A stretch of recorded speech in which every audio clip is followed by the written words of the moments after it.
Chapter 2. Use death as an advisor. Have you ever thought about death and felt a deep anxiety, only to retreat from the feeling into whatever distraction is available?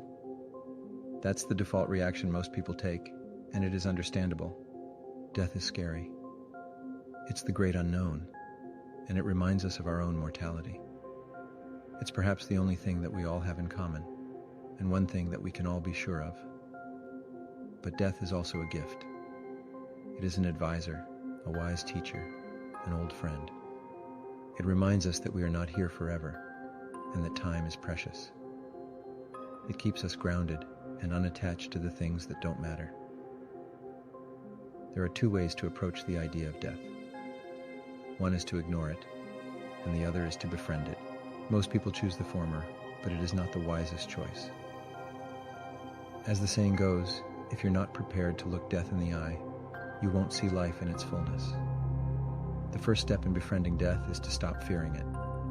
This is not easy, as there are few things more terrifying than the thought of your own death. But there is no getting around it.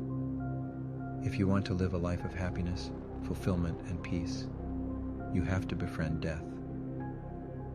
The ancient Buddhists called death the great liberator, because it releases us from the bondage of our small selves.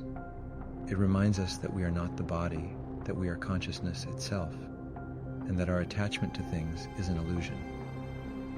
It teaches us to live in the moment and to find joy in the simple things in life. There is another interesting thought that may help. Do you ever remember a moment when you were not conscious? We fear a thing for which we have no reference, and imagine ourselves to have a past we barely remember. Are you so sure your own story starts with your birth? All you can say for sure is that your memories seem to begin when you were a child, but does that mark the start of you? Death might take the world from you, but are you so sure it can steal your consciousness? We make assumptions about life and death for which we have zero evidence. Mysticism exists because of the intuitions we have about the nature of reality. We intuit ourselves to be more than this body and this world because we are more, much more. The life of a mystic is oriented around the discovery of what that more is. So stop fearing death. Stop fearing the great unknown. Death is natural and part of life, and it could be your greatest teacher.